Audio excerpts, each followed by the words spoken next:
अस्सलाम वालेकुम नाजरीन। आज पाक भारत कशीदगी के दिनों में सुप्रीम कोर्ट से एक बहुत बड़ी ख़बर सामने आई है। मैं समझता हूँ कि ये बहुत बड़ी डेवलपमेंट है, बहुत बड़ी डेवलपमेंट, और वो ये है कि अब फ़ौजी अदालतों में सिविलियंस का ट्रायल हो सकेगा।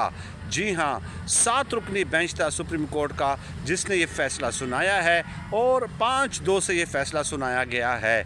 यानी कि 2 जजेज़ ने इख्तिलाफ़ किया है, लेकिन 5 जजेज़ ने ये कहा है कि अब फ़ौजी अदालतों में सिविलियंस का ट्रायल किया जा सकता है। हुआ दरअसल क्या है, हुआ ये कि जब 9 मई का वाक़या हुआ तो 103 सिविलियंस को फ़ौजी अदालतों में ले जाया गया, और उसके बाद फिर 2 मज़ीद इसमें शामिल हो गए।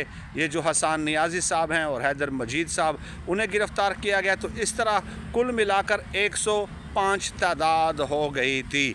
लेकिन जून 2023 में एतजाज़ अहसन साहब ने और इमरान ख़ान साहब ने इसको चैलेंज कर दिया था कि सिविलियंस का फ़ौजी अदालतों में ट्रायल नहीं हो सकता। चुनांचे उस वक्त अक्टूबर 2023 में, यानी कि सिर्फ़ 4 महीनों में 4 जजेज़ ने बड़ा तारीख़ी फ़ैसला दिया था, और हमेशा तारीख़ उनको हमेशा याद रखेगी और ताक़यामत उनको याद रखेगी, जिसमें जस्टिस एजाज़ुल एहसन साहब, जस्टिस आयशा मलिक साहिबा, जस्टिस मुनीब अख्तर और जस्टिस मुज़ाहिर अली अकबर नकवी साहब, इन 4 लोगों ने ये बिल्कुल मुस्तरद कर दिया था कि सिविलियंस का फ़ौजी अदालतों में ट्रायल नहीं हो सकता, बल्कि आर्मी एक्ट में जो एक शिक थी कि सिविलियंस को फ़ौजी अदालतों में ले जाया जा सकता है, उसको भी ख़त्म करने का हुक्म दे दिया था। ये बहुत अनएक्सपेक्टेड था, किसी के वहम, किसी वकील के वहम और गुमान में भी नहीं था कि इतना मजबूत फ़ैसला, और इस पहलू को भी डिस्कस करेगी सुप्रीम कोर्ट उस वक्त की 4 रुकनी बेंच ने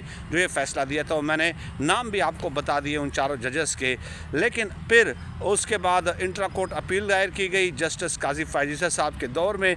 जस्टिस काजी फ़ायज़ीसा साहब ने एक बेंच बनाया, और अब 18 महीने बाद, 562 दिनों बाद उस बेंच ने ये फ़ैसला दे दिया है कि अब सिविलियन का फ़ौजी अदालतों में ट्रायल किया जा सकता है।